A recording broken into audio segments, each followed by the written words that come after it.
요한복음 13장 34절과 35절을 저와 여러분들이 함께 읽도록 하겠습니다. 다 같이 시작. 새 계명을 너희에게 주노니 서로 사랑하라. 내가 너희를 사랑한 것 같이 너희도 서로 사랑하라. 너희가 서로 사랑하면 이로써 모든 사람이 너희가 내 제자인 줄 알리라. 아멘. 아멘. 네, 여러분들 잘 지내셨나요? 일주일 동안? 네. 그래, 오늘 26명, 거의 30명 가까운 숫자가 오늘 예배를 드리고 있는 거 보니까 많이 참여하고 있는 것 같아서 감사해요. 엊그제죠. 금요일 날 오후에 제가 아주 반가운 소식을 들었습니다. 무엇일까요? 우리 오포병여단 군인교회를 섬기고 계시는 우리 여단 군종 목사님이야 각 대대급 저와 같은 민간 목사님들, 오포병여단 민간 군선교사님들 그 모임이 있습니다. 그 민간 군선교사회에서 그 단톡방에 우리 회장 목사님께서 좋은 소식을 전해왔습니다. 바로 뭐냐면 군단장님께서 승인을 해주셔서 이제 7월 달부터 백신 여부에 상관없이 우리 5군단 예하 모든 민간 군선교사님들은 부대 출입이 이제 가능하게 되었습니다. 라고 하는 소식입니다. 할렐루야. 네. 얼마나 기다렸던 소식인지 몰라요. 그쵸? 와, 9개월 만인 것 같아요. 제가 쭉 봤더니 언제부터 이랬나 봤더니 우리가 지난 11월 첫째 주일 예배부터 이렇게 예배를 드렸어요. 만나지 못하고. 지금 11월 첫째 주부터 6월 말이 지나고 지금 7월 첫째 주가 들어왔잖아요. 정확히 만 9개월이 지나고 이제 10개월 차에 접어드는 이 시점에 드디어 우리가 이제 모여서 함께 예배드릴 수 있게 되었다. 제가 이제 우리 군인교회를 출입할 수 있게 되었다라고 하는 아주 기쁜 소식이 전해져 왔습니다. 금요일 오후에 소식을 들었는데 사실은 이제 이번 주부터였는데 군단장님 구두지실은 금요일 오후에 있었지만 이게 군대라는 게 또 이 명령에 의해서 일사불란하게 움직여야 되는 조직체계이다 보니까 예하 부대에 할렐루야 네 동규 그래요. 할렐루야입니다. 이게 군대 조직이라는 게 이제 일사불란하게 행정 명령에 의해서 움직여야 되다 보니까 준우, 동규, 할렐루야, 감사합니다. 이제 인사 군종 계통으로 공식적인 문서가 예하부대에 쭉 하달이 돼야 되잖아요. 그러다 보니까 이제 실무자로서는 이제 세부적인 시행 규칙과 또 조율에 대할 사람, 누군 들어오고 어디까지 어떻게 해야 되는가에 대한 이런, 디테일한 요소들이 좀 있어서 아마 금요일 날 바로 문서 하달은 어려웠던 것 같아요. 그래서 아쉽게도 좋은 소식은 들었지만 이번 주일은 이렇게 못 들어가 어렵게 됐고 다음 주일부터 그것이 가능해지게 되었다라고 하는 소식입니다. 왜냐하면 우리는 지금 작은 교회다 보니까 이게 지금 군단 내에 뭐 대대급 교회에서도 우리 같은 간편대대가 있고 완편대대가 있고 또 여단급 교회, 뭐 독립중대, 뭐 독립대대 뭐 등등 다양한 규모의 부대들이 있다 보니까 군인교회들도 마찬가지 저처럼 민간 성직자 혼자 들어가서 예배를 인도하는 경우가 있고 또 대부분의 우리 군인교회 목사님들은 사모님이 같이 함께 예배를 드리는 경우가 많아요. 그러면 사모님도 부대 출입을 허용할 것인가 말 것인가 하는 문제 또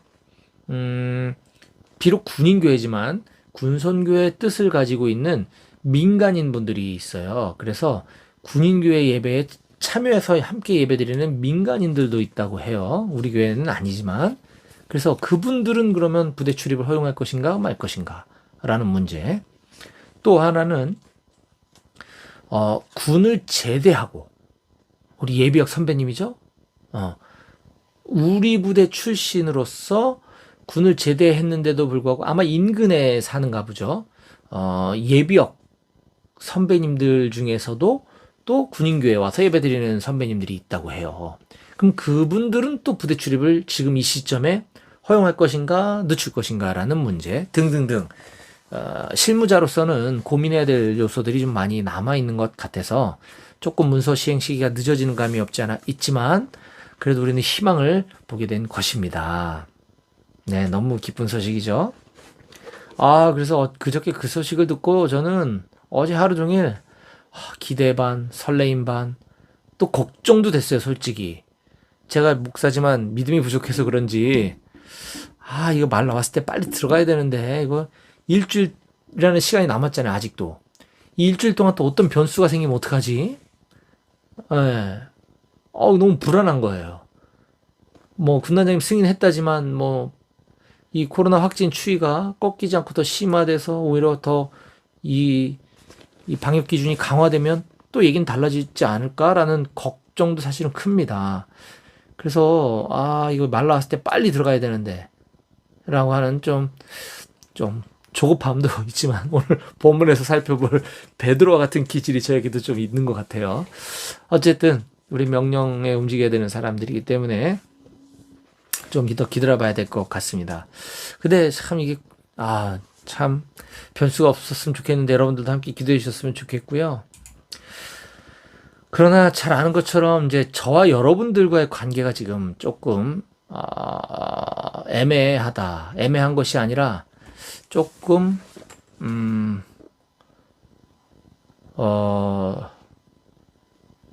속상하다.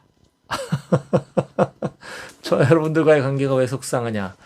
지난 11월 이후에 우리 입대하거나 전입원 우리 용사들은 뭐 내용을 잘 모를 수도 있겠지만 아니구나. 올 초였구나. 얼마 전에 우리가 주둔지를 저 동원훈련장에서 떠나서 지금 98대대 주둔지로 여러분들이 이사를 갔잖아요.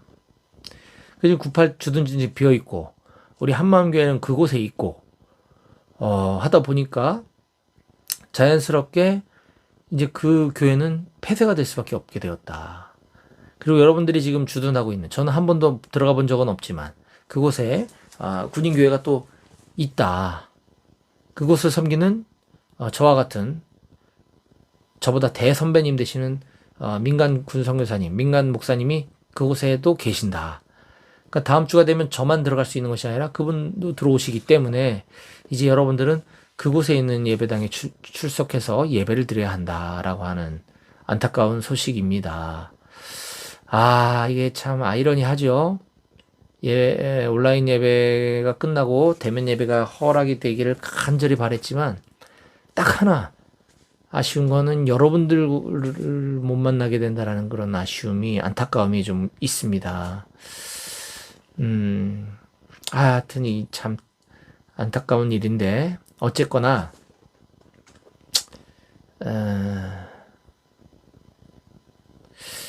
군인교회 사역이라는 게 그런 것 같아요. 저도 지금 3년 넘게 지금 이곳에서 여러분들, 근데 제가 한마음교회부터 시작을 해서 지금 군인교회 사역을 했기 때문에 여러분들은 저의 첫사랑이고 한마음교회는 저의 고향입니다. 이제 저의 고향이 없어져 버린 거예요. 너무 안타깝죠. 그런데 막상 또 이렇게 돌아보면 우리 군인교회는 이렇게 병역 기간이 정해져 있다 보니까 자, 여러분들을 만나서 이렇게 함께 교제하고 같이 함께 예배드리고 여러분들을 위해서 기도하고 이제 정들만 하면 여러분들이 제대하고 집으로 간단 말이에요.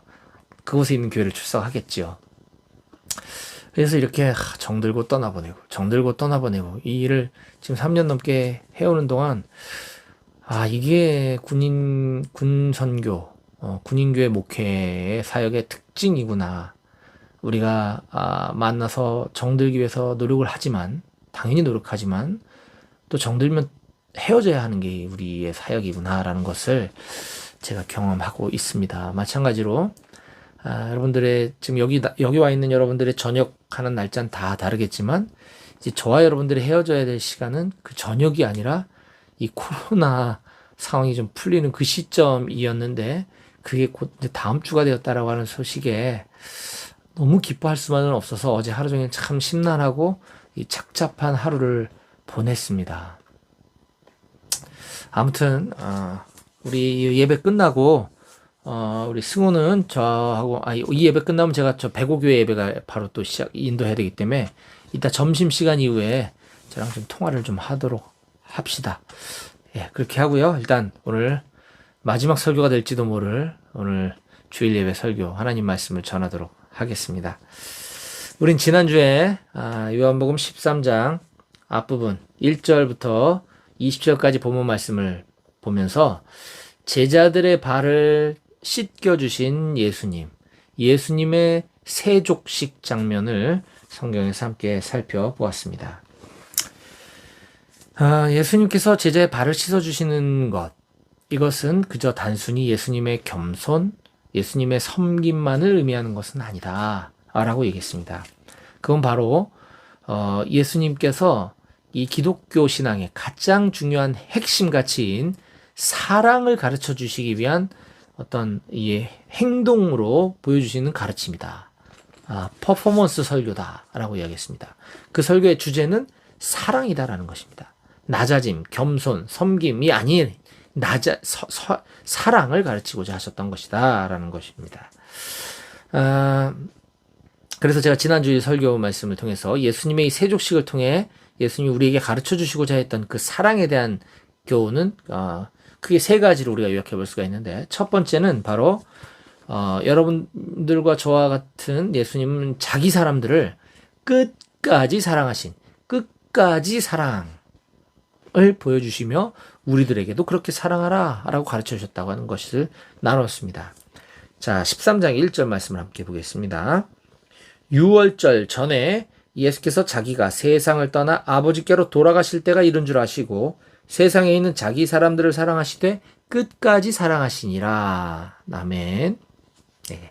세상에 있는 저와 여러분들과 같이 세상 속에 살아가고 있는 자기 사람들, 예수님의 사람들, 예수님의 제자들을 사랑하셨다. 그런데 끝까지 사랑하셨다는 말씀을 나눴습니다. 자, 두 번째, 예수님이 세족식을 통해서 우리에게 가르쳐준 사랑 무엇이냐? 바로 조건 없는 사랑이다 라는 것입니다.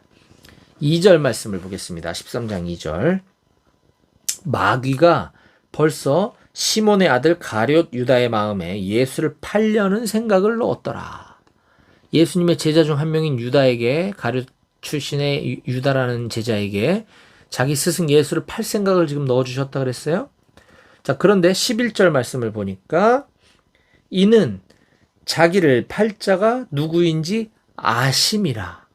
그러므로 다는 깨끗하지 아니하다 하시니라. 예수님은 그 사실을 아시고도 지금 예수님 앞에 있는 12명의 제자 중에 한 명, 그것도 바로 가룟 유다라고 하는 저 인간이 나를 팔려고 한다라는 그 사실을 예수님은 아셨음에도 불구하고 열애시키지 않고 제외시키지 않고 그 많은 사람들 앞에서 망신 주지 않고 똑같이 사랑으로 섬겨주셨다. 끝, 조건 없는 예수님의 사랑 나눴습니다.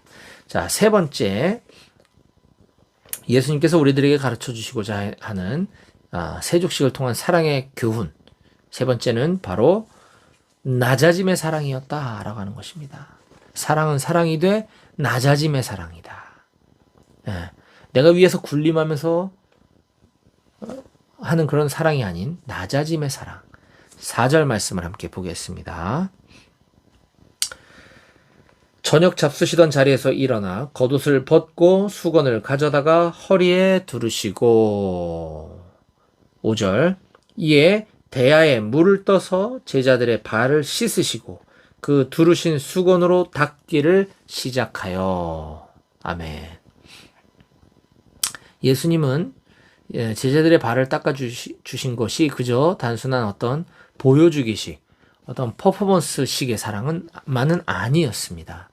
왜냐하면 예수님은 이거를 준비하기 위해서 그 세족식을 기획하거나 참모들과 상의하거나 이 역할 분담을 시켜서 다 준비해온 것을 가지고 한 것이 아니라 예수님이 손수 직접 모든 것을 다 준비하셨다.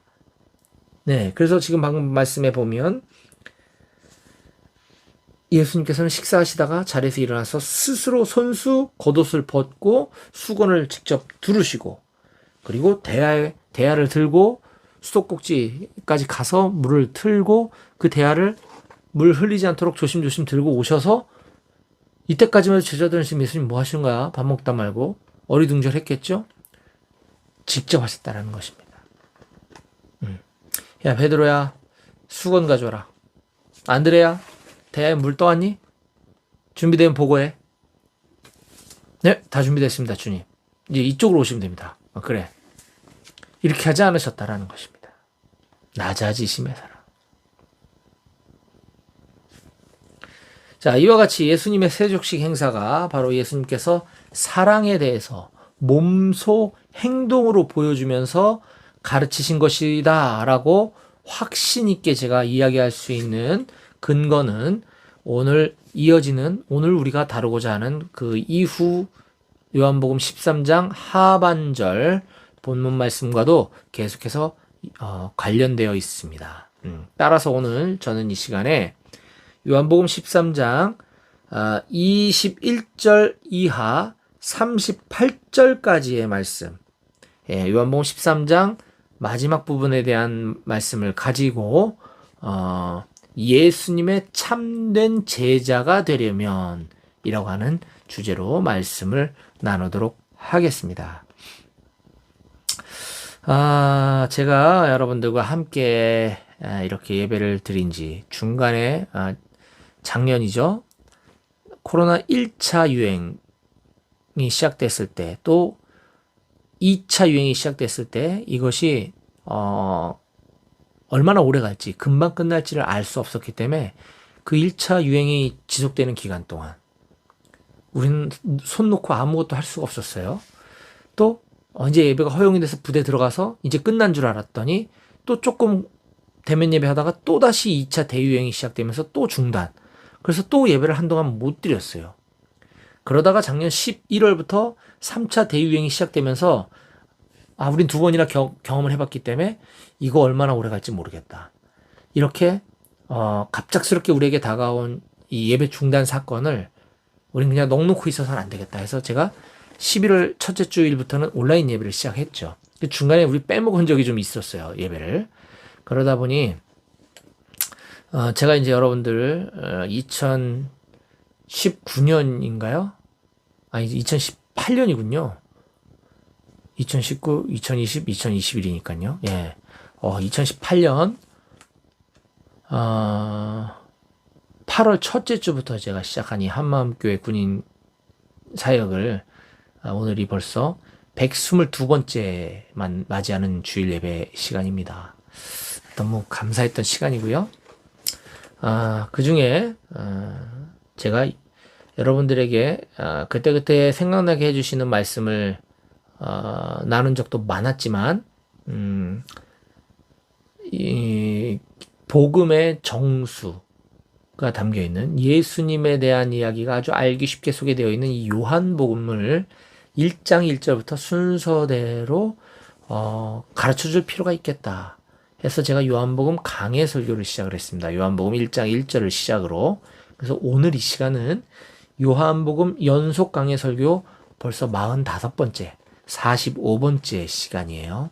꽤 많은 시간이 지났는데 아직 이제 오늘 끝나면 13장이 끝나는데 요한복음은 21장까지 있거든요.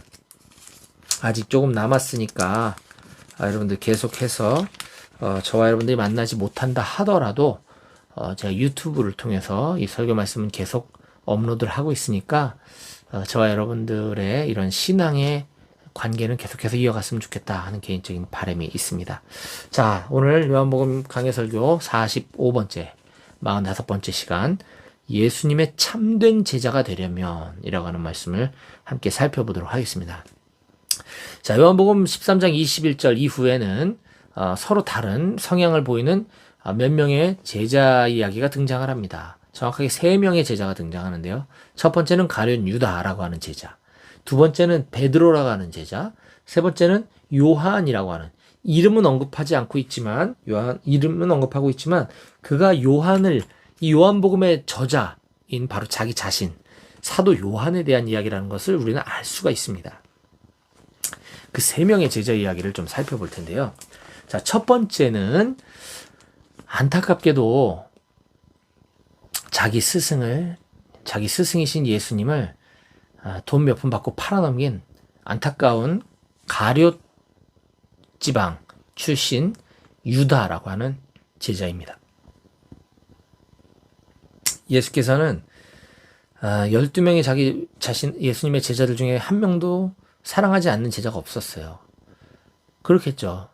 자기 제자를 사랑하지 않는 스승이 어디 있겠습니까? 하물며 예수님이시잖아요.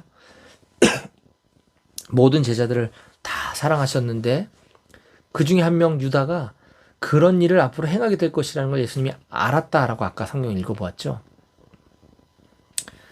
그래서 오늘 본문의 시작되는 21절에 보면 예수님의 마음이 몹시 괴로우셨다라고 성경은 우리들에게 증언해주고 있습니다. 21절을 한번 보겠습니다.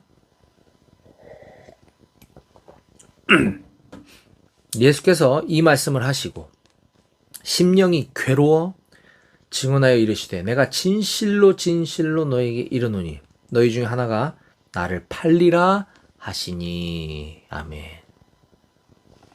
심령이 괴로워 내가 진실로 진실로 너에게 이르노니 너희 중에 하나가 나를 팔 거야. 그래서 내가 심령이 몹시 괴로워 라고 지금 기록하고 있죠. 이때 곁에 있던 모든 제자들이 그 말씀을 듣고 도대체 우리 중에 어떤 자식이 그래?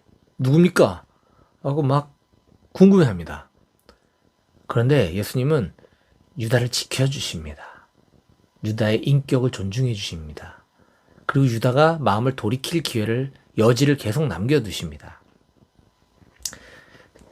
가룟 유다가 다른 제자들에 의해서 곤란한 상황, 왕따를 당하지 않도록 집단 린치를 겪지 않도록 유다를 지켜주시면서 다른 제자들은 알아듣지 못하는 말로 가룟 유다만 예수님의 말귀를 알아듣도록 그렇게 말씀하고 계십니다.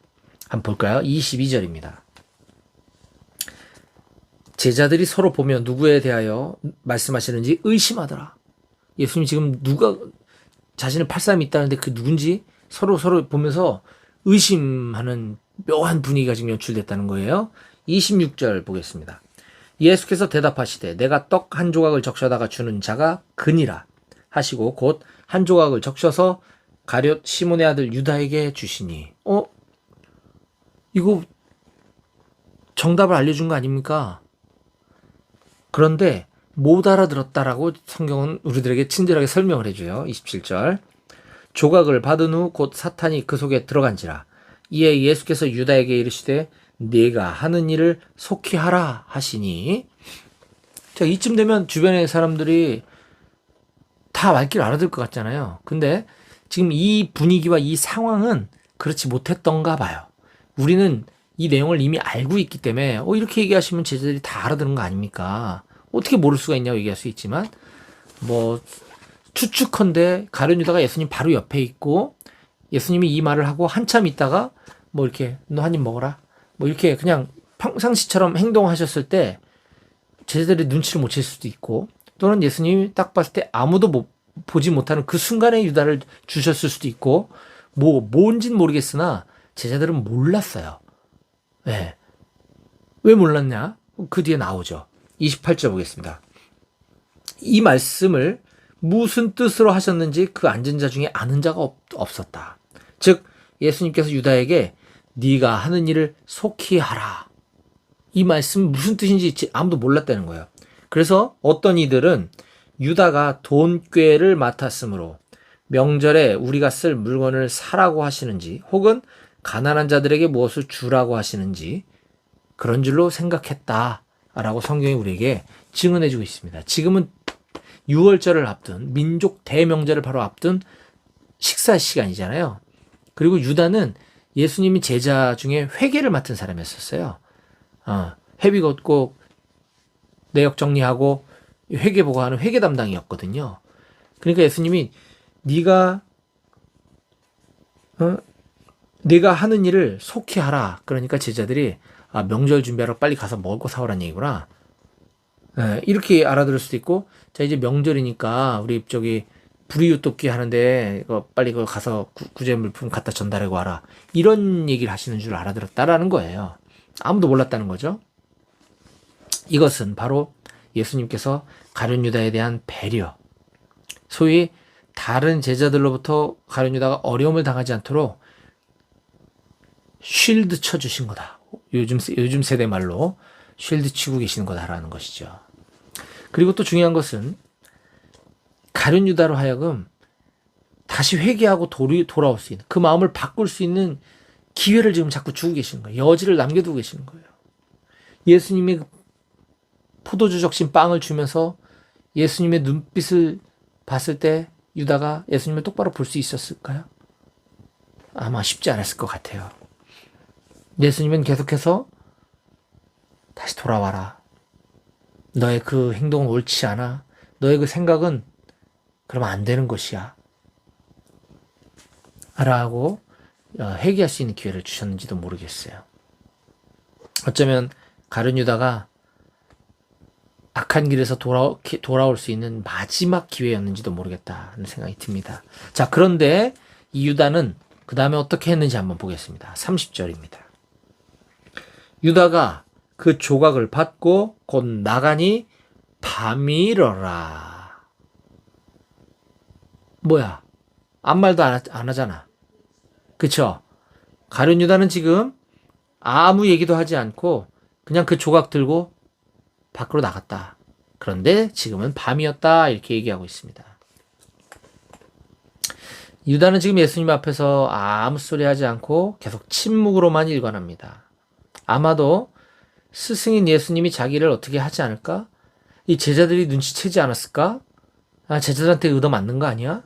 뭐 여러 가지 두렵고 불안한 마음이 아마 들었을 것 같습니다. 또 한편으로는 그에게 일말의 양심은 남아 있어서 양심의 가책도 아주 조금은 느끼지 않았을까? 그 자리가 몹시 불편하지 않았을까라는 생각도 해보게 됩니다. 이 유다는 아무 얘기 없이 그냥 침묵으로 일관하다가 그냥 밖으로 나가버리는 것을 통해서 그의 심리가 어땠을지 우리는 좀 상상해 볼 수 있는 것 같습니다. 하지만 그는 끝끝내 자신의 악한 마음을 회개하거나 예수님께로 돌이키지 않았습니다. 그는 아무 말 없이 예수님의 피와 예수님의 살로 예표되는 그 포도주에 적신 빵 조각을 받아 들고 밖으로 나가버렸다라고 성경은 기록하고 있습니다. 그런데 그게 지금 밤이다라고 우리에게 알려주고 있습니다. 그것은 그저 단순히 시간적인 배경만을 제시하기 위한 것은 아니었습니다. 지금 이 시기가 밤이다라고 얘기한 것에는 특별한 메시지가, 의미가 담겨 있습니다. 그게 무엇이냐면, 요한복음에서는 이 밤에 대해서 몇 군데 언급하는 장면이 나오는데, 이 밤은 어둠을 얘기하고 있는 것이고, 이것은 어떤 의미를 가지고 있는지 비유적으로 몇 군데에서 이야기해주고 있는데 한번 살펴보겠습니다. 먼저 밤은 예수님이 일할 수 없는 시간이다 라고 이야기합니다. 자, 9장 4절을 볼까요? 9장 4절. 요한복음 9장 4절입니다. 때가 아직 낮음에 나를 보내신 이의 일을 우리가 하여야 하리라. 밤이 오리니 그때는 아무도 일할 수 없느니라. 밤이 오면 그때는 나도 아무 일을 할 수가 없게 돼. 또 밤은 제자들이 실족하게 하는 시간이 되기도 한다라고 11장 9절과 10절에서 가르쳐주고 있습니다. 11장 9절과 10절. 예수께서 대답하시되 낮이 12시간이 아니냐? 사람이 낮에 다니면 이 세상의 빛을 봄으로 실족하지 아니하고 밤에 다니면 빛이 그 사람 안에 없는 고로 실족하느니라. 밤에 다니면 실족하게 된다. 비유로 얘기하고 계시는 거예요. 믿음이 떨어지게 될 거야. 그러니 밤에 있지 마. 낮에 있어야 해. 라는 말씀을 하고 계시는 거예요. 또한 유다는 지금 어둠의 세력의 지배 아래에 있는 상황이다 라고 하는 것을 이 밤이었다라고 하는 시간으로 설명해 주고 있습니다. 어둠에 다니고 있는 자는 그가 지금 어디로 가고 있는지 알지 못한다 라고 예수님께서 설명해 주시는 장면이 12장 35절에 있습니다. 12장 35절. 예수께서 이르시되 아직 잠시 동안 빛이 너희 중에 있으니 빛이 있을 동안에 다녀 어둠에 붙잡히지 않게 하라. 어둠에 다니는 자는 그 가는 곳을 알지 못하느니라. 가룟 유다는 자기가 지금 어디로 가고 있는지 알지 못하다. 가룟 유다는 지금 자기가 영원한 죽음, 영원한 멸망을 향해 가고 있는 줄 알지 못하고 있다라고 지금 가르쳐주고 있습니다. 이처럼 가룟 유다는 빛이신 예수님께서 내가 곧 빛이다라고 말씀하셨잖아요.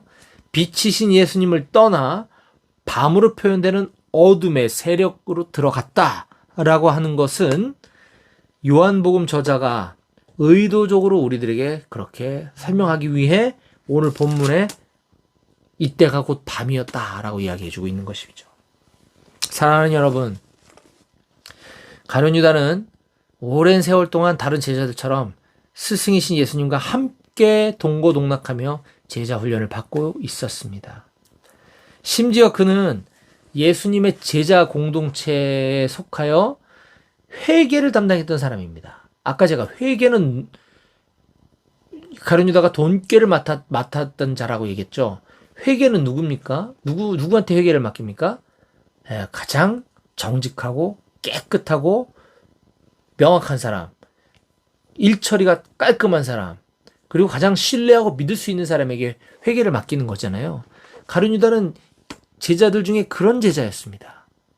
심지어 예수님은 나중에 제자들을 훈련시켜서 전도 여행을 보낼 때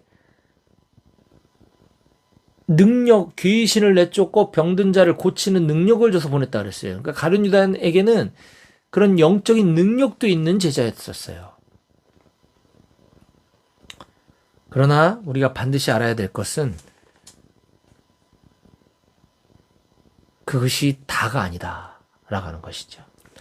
우리가 아무리 교회를 오래 다니고 신앙생활을 아무리 오래 하고 교회 공동체에서 군용병도 하고 뭣도 하고 찬양인도도 하고 우리가 교회에서 많은 봉사를 했어도 그것이 우리로 하여금 예수님의 완전한 제자를 만들어주는 것은 아니다 라고 하는 사실을 오늘 우리는 이 예수님의 제자들 중에서도 핵심 제자라고 이야기할 수 있는 가룟 유다의 배신을 통해서 우리가 알 수 있는 것입니다.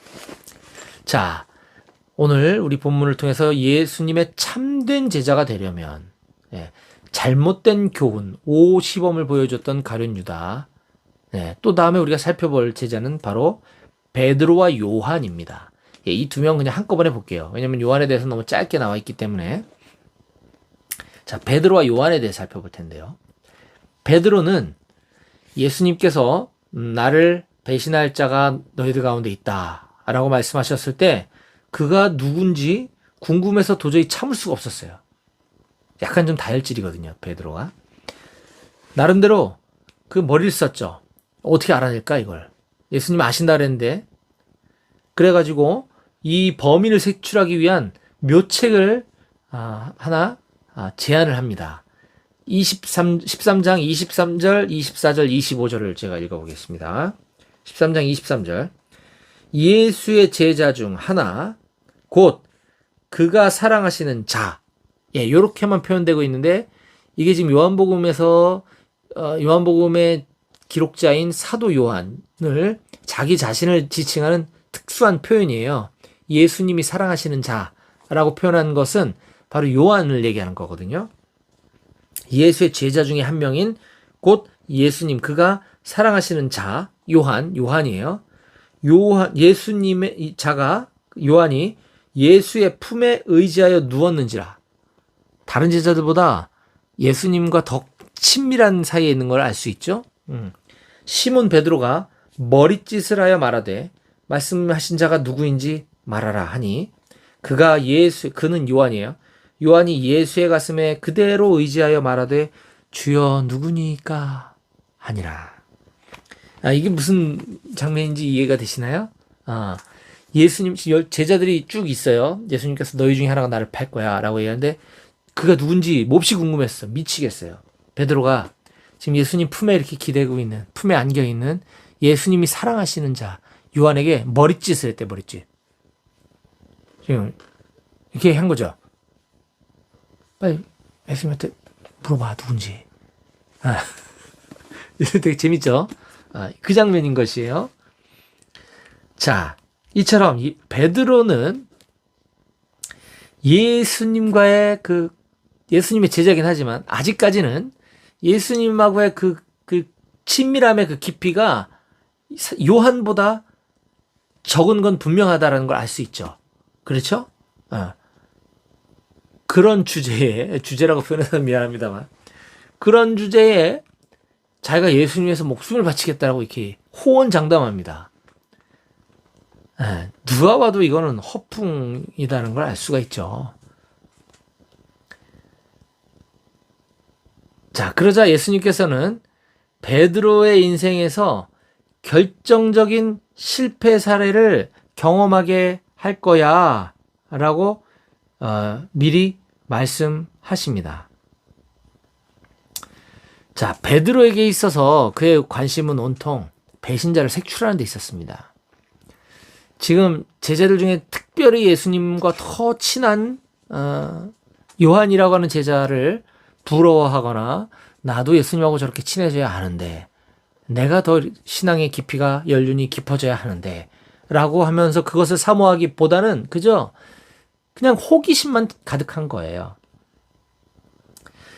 어쩌면 그가 예수님하고의 그런 관계, 내가 저 정도까지 가지는 말아야지, 약간의 거리두기 하면서 신앙생활을 유지하고 있었는지도 모르겠어요. 예수님과 한 발짝 멀리 떨어진 상태로 그냥 그렇게 일정하게 거리두기 하면서 그저 나도 예수님의 제자 중에 한 명이야, 나 예수님의 제자야라고 하는 어떤 그런 프라이드를 가지고 살아가려고 했는지도 모르겠어요. 자, 예수님께서는 이런 베드로의 미성숙함을 바로 지적하시면서 주의를 주십니다. 자, 33절 볼까요? 작은 자들아, 지금 제자들에게 이렇게 얘기하신 거예요. 내가 아직 잠시 너희와 함께 있겠노라. 너희가 나를 찾을 것이나, 앞으로 너희가 나를 찾게 될 것이나, 일찍이 내가 유대인들에게 너희는 내가 가는 곳에 올 수 없다고 말한 것과 같이 지금 너희에게도 이르노라. 얘들아, 내가 예전에 그 유대인과 바리새인들이 와서 뭐라고 나 시비 걸 때 내가 이런 얘기 했던 거 기억나니? 너희가 나를 찾을 것이지만 너희는 내가 가는 곳에 올 수 없게 될 거야 했던 것처럼 이제 너희들에게도 이 말이 곧 오게 될 거야. 내가 너희들과 함께 할 날이 이제 얼마 남지 않았어. 이 얘기 지금 하시는 거예요. 자, 그러자 36절, 시몬 베드로가 이르되 주여 어디로 가시나이까? 예수께서 대답하시되 내가 가는 곳에 네가 지금은 따라올 수 없으나 후에는 따라오리라. 이거 너무 감사한 말이죠. 바리새인들과 유대인들에게는 너희들이 내가 가는 곳에 절대 올 수 없어, 천국이죠 라고 말씀하시는데, 제자에게는, 곧 베드로에게는 네가 지금은 나를 따라올 수 없으나 나중에는 따라오게 될 거야. 할렐루야. 이렇게 얘기하고 계십니다. 그런데 말귀를 못 알아들어요, 베드로가. 37절, 베드로가 이르되 주여 내가 지금은 어찌하여 따라갈 수 없나이까? 주를 위하여 내 목숨을 버리겠노라. 아까 이 얘기죠. 지금 요한 제자만큼도 지금 예수님하고의 관계가 친밀하지 못하고 거리두기 하면서 무슨 예수님에서 목숨을 버리겠다고 합니까? 이건 허풍이잖아요, 지금 요 시점에. 이 상황이 안 맞단 말이에요. 자, 그런 베드로에게 예수님은 후에 그의 베드로의 인생에 있어서 결정적인 실패를 경험하게 해주십니다. 허락하십니다. 그게 뭐냐면 38절, 예수께서 대답하시되 네가 나를 위하여 내 목숨을 버리겠느냐? 내가 진실로 너에게 이르노니 닭 울기 전에 내가 3번 나를 부인하리라. 네가 지금 나를 위해서 목숨을 버리겠다고 얘기하고 있니? 내가 장담하건대, 자, 지금부터 새벽 닭이 울기 전까지 네가 3번 나를 부인하게 될 거야. 어떻게 보면 이건 예수님의 저주 같은 말처럼 들리죠, 베드로를 향한. 하지만 베드로는 이 실패를 통해서 후에 예수님께 깊이 나아오게 되는 그의 인생에 있어서 결정적인 사건이 되게 됩니다. 이것을 통해서 베드로의 믿음이 크게 성장하게 됩니다. 결국 이 38절의 예수님의 이 말씀은 베드로에게 있어서 저주가 아니라 축복이 되는 것이죠. 오늘날에도 가만 보면 나는 불의를 보면 못 참는 성격이야. 뭐 이렇게 말하면서 은근히 자기 자신의 의의를 드러내려고 하는 사람들을 많이 보게 됩니다. 제가 그렇게 오래 살았습니다. 잘못된 것을 보면 꼭 자기가 그걸 바로잡아야 된다라는 어떤 잘못된 사명의식을 갖고 있는 사람들이 있어요. 제가 그랬습니다. 제가. 근데 이것은 자기 의에 불과해요. 건강한 자아상이 아니죠. 법과 제도와 질서 속에서 그 문제가 해결될 수 있도록 돕는 역할을 해야지 쥐가 뭔데 지가 나서서 합니까? 에? 불의를 보고 못 참다고 제가 딸을 떼어주면 됩니까? 안 되는 거거든요. 마찬가지로 이런 사람들이 교회 공동체 안에도 꼭 있습니다. 믿음의 공동체인 교회 안에 자기 기준에서 판단했을 때 공동체가 뭔가 잘못되거나 공동체가 마음에 안 드는 점이 있을 때는 그걸 날카롭게 비판하고 정죄하고 공격하고 찌르는 사람들이 있다는 말입니다. 자기가 마치 무슨 선지자라고도 된 듯이 착각합니다. 아니, 자기가 선지자라고 믿고 있습니다. 불쌍한 사람입니다, 사실.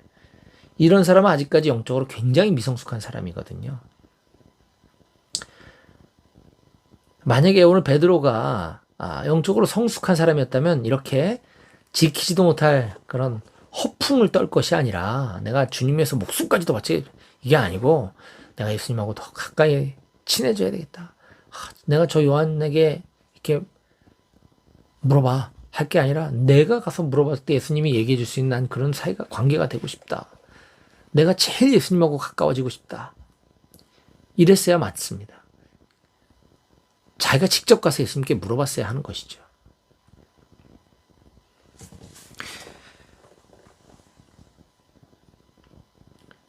자, 이런 베드로를 포함하여 이제 모든 제자들에게 예수님께서 중요한 가르침을 하나 남기십니다. 이제 얼마 있으면 예수님은 너희들과 함께 있지 못할 거라고 얘기하셨어요. 자, 그러면 내가 떠난 이후에 이들이 분열되고 다투고 서로 찌르고 공격하고 자기가 잘났다고 나서고 이러지 않기 위해서는 중요한 포인트가 하나 있는데 내가 이것을 가르쳐줘야 되겠다. 마치 예수님의 유언과 같은 가르침입니다. 바로 오늘 우리가 처음에 읽었던 오늘 설교 본문에 해당되는 34절과 35절 말씀입니다. 다시 한번 읽어보겠습니다. 새 계명을 너희에게 주노니 서로 사랑하라. 내가 너희를 사랑한 것 같이 너희도 서로 사랑하라. 너희가 서로 사랑하면 이로써 모든 사람이 너희가 내 제자인 줄 알리라. 아멘. 그겁니다. 이제 얼마 있으면 예수님은 아버지께로 떠나가시게 될 거고 제자들과 더 이상 함께할 수 없게 될 것이다 라고 말씀하시면서 그들에게 가장 중요한 이 시점에 이 대목의 가장 중요한 교훈은 서로 사랑하라. 이것이 바로 예수님의 유언과 같은 당부요 새로운 계명이라고까지 말씀하셨습니다. 반드시 지켜야 되는 율법 같은 계명이라는 것이죠. 서로 사랑하라.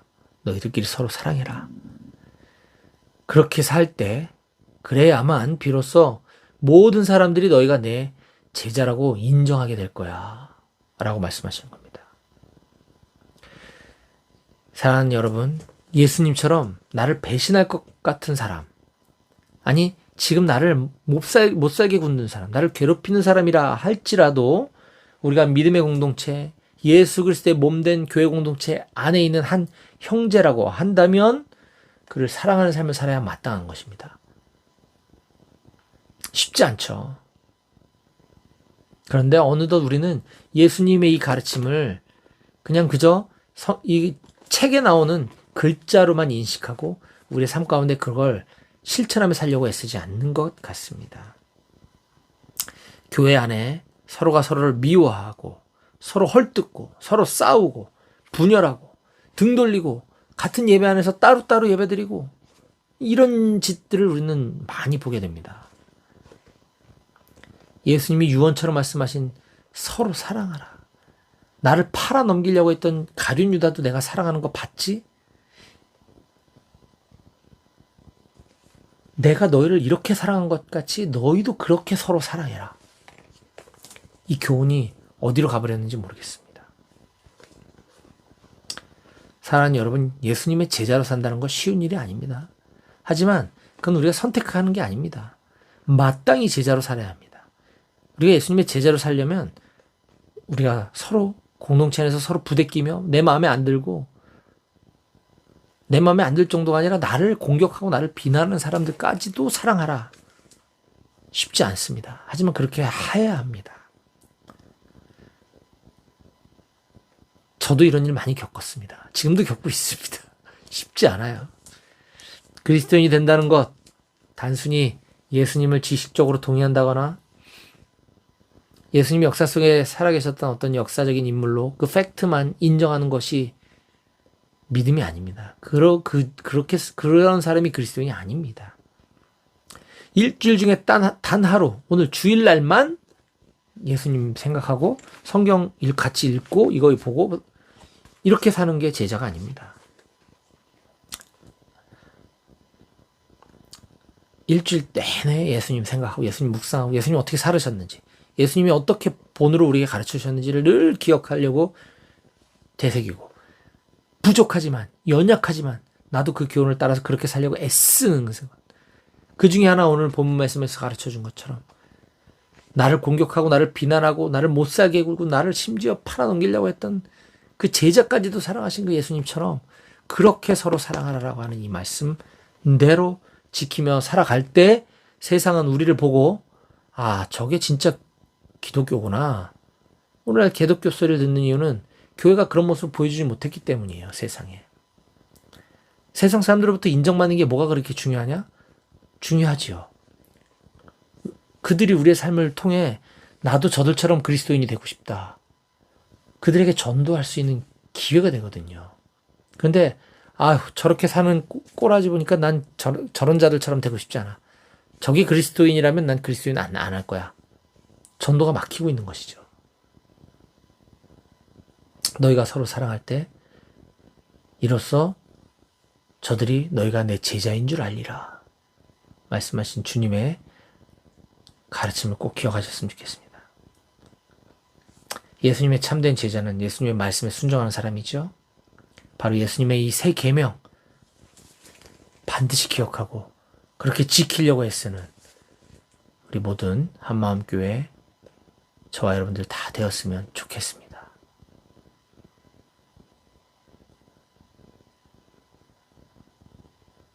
네. 서두에 잠깐 이야기했던 것처럼 어쩌면 오늘이 저와 여러분들의 마지막 예배인지 모르겠습니다. 우리가 뭐 내일 일은 난 몰라요 라고 하지만 다시 온라인 예배가 더 지속된다거나 아니면 다시 여러분들이 동호를 연장으로 이사를 온다거나 어떤 일이 어떻게 펼쳐질지 우리는 한치 앞도 모르지만 어쨌든 아마 오늘이 마지막 예배가 될 것 같습니다. 여러분들 너무너무 고생 많으셨고요. 아마 어떻게 문서가 하달될지 모르겠지만 제가 만약에 9·8대대 출입할 수 있다면 그리고 백오교회와 예배 시간이 좀 다르다면 여러분들 얼굴 보러 제가 꼭 한번 찾아갈 수 있도록 그렇게 하겠습니다. 아무튼 여러분들과 저와의 예배 시간은 각 개개인들마다 그 기간이 다르겠지만 저와 우리 한마음교회와의 그 기간들은 3년 넘는 시간들이 지나왔는데 제겐 너무너무나 뜻깊고 소중한 제 고향과 같은 엄마 품속과 같은 우리 한마음교회였습니다. 너무너무 감사드리고 여러분들 위해서 제가 꼭 기도하겠습니다. 항상 건강하시고 무엇보다 여러분들의 믿음이 성장하고 예수님의 충성된 제자가 다 될 수 있도록 계속해서 기도하겠습니다. 기도하시겠습니다. 하나님 아버지 감사합니다. 오늘 예수님의 참된 제자가 되려면 이라고 하는 말씀을 통해서 예수님의 제자 중에 가룟 유다의 모습도 보았고 베드로의 모습도 보았고 요한의 모습도 보았습니다. 주님 바라기는 우리 여기 있는 모든 113대대 한마음교회 용사들이 예수님께서 사랑하시는 자 요한과 같이 늘 예수님 품 안에 안겨있기를 사모하고 늘 예수님 품 안에서 떠나지 않는 우리 모든 용사들 다 될 수 있도록 도와주십시오. 이 중에 누구는 베드로와 같은 단계를 지나고 있는 사람들도 청년들도 있을 것입니다. 하지만 인생에 있어서 주님께서는 여러 번의 기회를 우리에게 주시는데 그 기회를 잘 깨닫고 때로는 그것이 베드로와 같은 충격요법이 될지라도 결코 낙심하거나 포기하지 않고 그걸 계기로 삼아 예수님의 충성된 제자로 변화되어지는 놀라운 역사가 저들의 인생 가운데 꼭 있게 하여 주시옵소서. 오늘도 귀한 말씀, 서로 사랑하라. 예수님의 참된 제자가 되려면 서로 사랑해야 되는 거구나 라고 하는 가르침으로 오늘 마지막 설교를 전할 수 있도록 허락하시니 감사합니다. 주님, 우리 한마음교회와 우리 113대대와 우리 이곳에 모인 모든 용사들 한 사람 한 사람을 주님 기억해 주시고 끝까지 붙잡아 주시고 끝까지 믿음 성장할 수 있도록 도와주시옵소서. 감사를 드리며 이 모든 말씀 지금도 살아계신 우리 주 예수 그리스도 이름으로 감사하며 기도드렸습니다. 아멘.